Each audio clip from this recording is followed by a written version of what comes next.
जो गरीब हैं, मज़दूर हैं, किसान हैं और जो भी किसी भी तरीके से साधारण वर्ग के लोग हैं उनके लिए भी सोचें। उनके लिए हैं जिनको ये पता है कि जो उन्होंने कहा है वो उसको ही लागू कर देते हैं। वो ये नहीं देखते कि इससे धार्मिक दूरियां बढ़ेंगी, सामाजिक दूरियां बढ़ेंगी। किसी भी पोस्टर की, बैनर की, सरकार की किसी की ज़रूरत नहीं है, क्योंकि बाबा साहेब अम्बेडकर लोगों को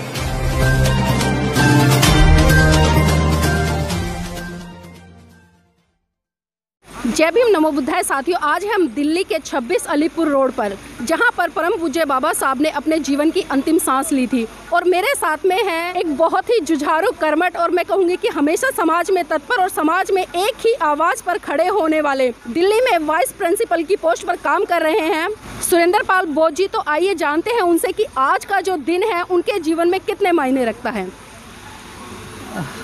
जो बाबा साहब का ये परिनिर्वाण दिवस है 6 दिसंबर, मेरे जीवन में एक बहुत महत्वपूर्ण दिन है कि बाबा साहब ने यहाँ पर अंतिम सांस ली थी इस जगह पर, और मैं पिछले कुछ समय से यहाँ पर लगातार आ रहा हूँ।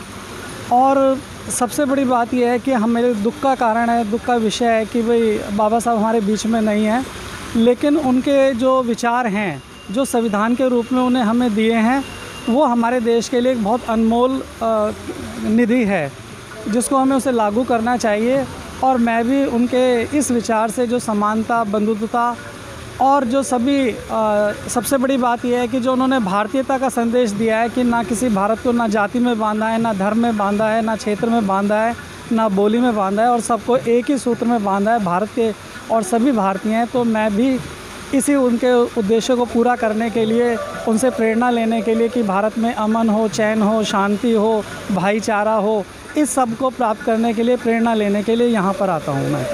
लेकिन आज हम देख रहे हैं कि जिस अमन की, जिस शांति और जिस भाईचारे की आप बात कर रहे हैं, कहीं ना कहीं वो चीज़ें आज धूमिल होती नज़र आ रही हैं, वो चीज़ें धरातल पर नहीं हैं। तो इसके पीछे क्या कारण है? इसके पीछे कुछ ऐसी ताकतें हैं जो भारत में फिर विभाजन करना चाहती हैं। उनके मन में हो सकता है कि भाई भारत को फिर दोबारा से धार्मिक विभाजन में ला दिया जाए, लेकिन मुझे लगता है ये कुछ समय का, कुछ क्षणिक का समय है, और ये धीरे धीरे जो हमारा संविधान है वो पूरे भारत को कश्मीर से कन्याकुमारी तक एक मजबूत स्थिति में हमें प्राप्त होगा दोबारा से, मुझे लगता है। देखिए, परम पूज्य बाबा साहब ने इतने त्याग समर्पण के माध्यम से इस भारत देश के लोगों को ये संविधान रूपी एक शस्त्र दिया, लेकिन आज जो ये शस्त्र जिस तरीके से काम करना चाहिए था, सरकार को इसका जो उन्मूलन करना चाहिए था, वो उस तरह से नहीं कर पा रही है। तो क्या इसके पीछे सरकार की दोहरी मानसिकता नहीं है? हाँ, सरकार की मानसिकता में कमी हो सकती है या उनका धीरे चलना हो सकता है। मैं ये तो नहीं कह सकता कि सरकार जो है कोई मतलब इतना ज़्यादा अच्छे कदम उठा रही है कि जिससे कि सामाजिक उत्थान हो सके। उसकी चाल स्लो होने के कारण, जैसे कि आप भी देख रहे हैं, भारत के अंदर कहीं ना कहीं सरकार के विरुद्ध प्रदर्शन हो रहे हैं और उनकी नीतियों से अभी सहमत नहीं है। तो मैं तो आपके चैनल के माध्यम से रिक्वेस्ट करूंगा सरकारों को कि वो सभी जो गरीब हैं, मज़दूर हैं, किसान हैं और जो भी किसी भी तरीके से साधारण वर्ग के लोग हैं, उनके लिए भी सोचें, उनके लिए नीतियाँ बनाएं जिससे वो लोग भी एक मुख्य धारा में जुड़ सकें। जो हम मतलब पूरी दिल्ली का मुआयना करके आए हैं, हमें नोएडा जाना था। मैंने देखा कि हमने रोहिणी से अपना जो यात्रा थी वो शुरू करी है और नोएडा तक ख़त्म करी, लेकिन हमने ना तो दिल्ली सरकार की तरफ से, ना ही उत्तर प्रदेश सरकार तरफ से और ना ही केंद्र की सरकार की तरफ से एक भी बाबा साहब के परिनिर्वाण दिवस पर ऐसा पोस्टर, होर्डिंग या बैनर दिखाई दिया कि जिससे ये पता चले कि इस देश का जो विश्व रत्न कहेंगे हम तो उनको, क्योंकि हम भारत रत्न मानते नहीं है, वो विश्व रत्न है, क्योंकि वो एक ऐसी ख्याति है जिन्होंने पूरे विश्व में ख्याति प्राप्त की है। आज उनको आदरांजलि अर्पित करने के लिए एक शब्द भी नहीं लिखा, तो इस पर क्या कहेंगे? देखिए, मैं इस बात को कहता हूँ कि बाबा साहब को आपने जैसे कह रहे हैं कि वो विश्व रत्न है, तो विश्व रत्न को किसी भी पोस्टर की, बैनर की, सरकार की किसी की ज़रूरत नहीं है, क्योंकि बाबा साहेब अम्बेडकर लोगों के दिलों में है, विश्व के लोगों के दिलों में है, भारतीयों के दिलों में है। और इसीलिए मुझे लगता है कि जब हमारे दिलों में है तो हमें उनको किसी भी पोस्टर के लिए कोई सरकार आगे आए ना आए, हम अपनी इच्छा से आए हैं। यहाँ पे सैकड़ों लोग, हज़ारों लोग इकट्ठा हुए हैं, वो सब अपनी इच्छाओं से आ रहे हैं। पूरे विश्व में बाबा साहब की पुण्यतिथि को इकट्ठा होकर प्रेरणा, उनके विचारों को प्रेरणा लेने का काम किया जा रहा है। आपकी बात से मैं सहमत हूँ 99%, लेकिन 1% कहीं ना कहीं बाबा साहब भी एक बात कहा करते थे कि जब तक हम विचारों को प्रचारित और प्रसारित करने का काम नहीं करेंगे, तब तक वो एक, जिस तरह से हम पेड़ में पानी नहीं देते हैं वो मर जाएंगे, तो इसी तरह से क्या जो हमारे महान पुरुष रहे हैं उनके साथ भी ऐसी स्थिति नहीं होगी क्या? हाँ, बिल्कुल सही कह रहे हैं, लेकिन आज की तारीख में हमारा सामाजिक जो मीडिया है, सोशल मीडिया है, जो इस काम को बहुत बखूबी निभा रहा है। और मैं भी आपके चैनल को, जो भी आपके चैनल के माध्यम से हम समाज तक कोई बात पहुंचती है उसको मैं देखता हूं, और आप भी बहुत ज्ञान की बातें बताते हैं। और बहुत सारे माध्यम चैनल जो हैं इस माध्यम में लगे हुए हैं। रही बात, जब आप 99% सहमत हैं और 1% की बात है, तो 1% कहीं मायने नहीं रखता। अगर हमारे प्रयासों में, सरकार के प्रयासों में थोड़ा सा भी अगर और गति आ जाएगी तो बाबा साहब के विचारों से पूर्ण हो जाएगा। और जैसे कि आपने कहा, क्योंकि जो बाबा साहब के विचारों को लागू नहीं किया जा रहा है, इसी कारण से भारत के अंदर जातिवाद बढ़ रहा है, धर्मवाद बढ़ रहा है, क्षेत्रवाद बढ़ रहा है, अपने अपने कल्चर को लेके लड़ाइयाँ हो रही हैं।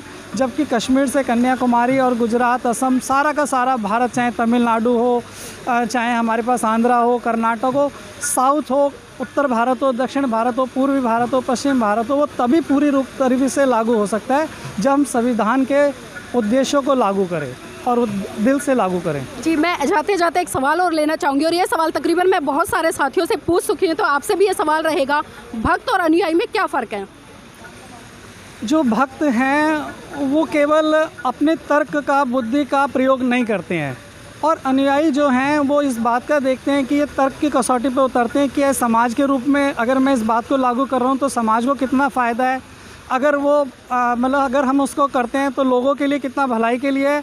लेकिन जो अंधभक्त हैं, जिनको ये पता है कि जो उन्होंने कहा है वो उसको ही लागू कर देते हैं, वो ये नहीं देखते कि इससे धार्मिक दूरियां बढ़ेंगी, सामाजिक दूरियां बढ़ेंगी, दिलों की दूरियां बढ़ेंगी, स्त्री पुरुष का भेद बढ़ेगा, या और बहुत सारे भेद बढ़ेंगे। लेकिन जो अंधभक्त हैं वो उसको फॉलो करते हैं, और जो अनुयायी होते हैं वो उनके विचारों को फॉलो करते हैं, और विचारों से जो अनुयायी होते हैं वो उनके विचारों को एक फ्लावर की तरह, उनकी खुशबू हर जगह लोगों तक पहुंचाने का काम करते हैं। बिल्कुल, बहुत बहुत साधुवाद, आपने इतने अच्छे तरीके से व्याख्यान किया भक्त और अनुयायी का। और हमारे देश की भावी युवा पीढ़ी है, उसको आज के दिन आप क्या मैसेज देना चाहेंगे? खासकर पूरे भारत देश के लोगों की बात कर रही हूँ मैं यहाँ पर। हाँ, मैं ये नेचुरली ये युवा पीढ़ी के लिए, क्योंकि अब ये जो दायित्व है, जब हम छोटे थे तो कहते थे कि ये देश जो है कि हमारे बच्चों तुम्हारे कंधों पे है, तो मैं भी अपने युवाओं को एक बात यही कहना चाहूँगा कि ये देश तुम्हारे कंधों पर है। कृपया करके इसे भाईचारा बनाए रखें। जो हमारा ब्रदरहुड है, भाईचारा है, धर्मों के प्रति, जाति के प्रति, क्षेत्र के प्रति, बोली के प्रति, सरकारी नौकरियों के प्रति, इसमें सभी की भागीदारी हो। गुलदस्ते के तरह हमारे पड़ोस में हर धर्म का व्यक्ति रहे और वो सम्मान से अपने धर्म की मतलब पूजा कर सके, उसे अर्चना कर सके। हम भी उसके त्योहारों में शामिल हो। अगर कोई मानो हमारे पास होली आई तो हम उसमें शामिल हो, अगर दीपावली आई तो उसमें शामिल हो, बुद्ध पूर्णिमा आई तो हम उसमें शामिल हों, और जैसे कि अब 25 दिसंबर को बड़ा दिन आए तो सारा का सारा देश उसको मनाए। तो भाईचारा तभी हो सकता है, हिंदू, मुस्लिम, सिख, ईसाई आपस में है सब भाई भाई।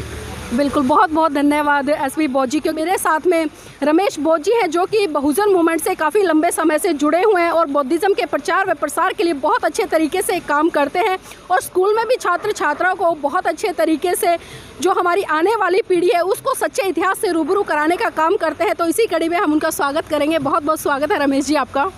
ये आज बाबा साहब डॉक्टर अंबेडकर का 64वां परिनिर्वाण दिवस है, और यहाँ पर बहुत सारे लोग जो है बाबा साहब को सच्ची श्रद्धांजलि अर्पित करने के लिए 26 से अलीपुर रोड पर आते हैं। और बाबा साहब को वैसे तो सच्ची श्रद्धांजलि यही है कि उनके बताए हुए मार्ग पर चलें, उनके नाम का सिर्फ जय जयकार ना करें, उनके जो बताए मार्ग पर चलते हैं तो तभी सच्ची श्रद्धांजलि मानी जाएगी। क्योंकि बहुत सारे जो लोग हैं बाबा साहब के भक्त तो बने हुए हैं लेकिन अनुयायी नहीं बन पाए हैं अभी, और जब तक अनुयायी नहीं बनेंगे उनको जो है सही रास्ता नहीं मिलेगा।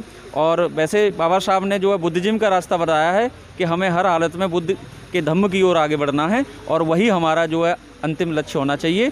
तो बाबा साहब का ये सपना था कि भारत जो है बौद्ध में बने, और उसके लिए जो है बहुत सारा जो है प्रयास किया जा रहा है, बहुत सारे लोग जो है काम कर रहे हैं, और आपका चैनल भी जो है बहुत बढ़कर चढ़कर ये इसमें जो है भाग ले रहा है, और मुझे बहुत खुशी है कि आप लोग जो है मिशन के काम को आगे बढ़ा रहे हैं। नमो बुद्धाय, जय भीम।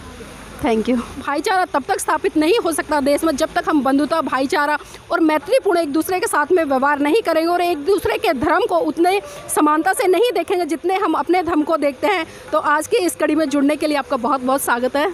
जय भीम, नमो बुद्धाय। अपना चैनल, आपका चैनल, समाज का चैनल, देश का चैनल NV News 24/7 को आप लाइक करें, सब्सक्राइब करें और ज्यादा से ज्यादा इसकी वीडियो को शेयर करें, ताकि हर खबर को मैं आप तक आसानी से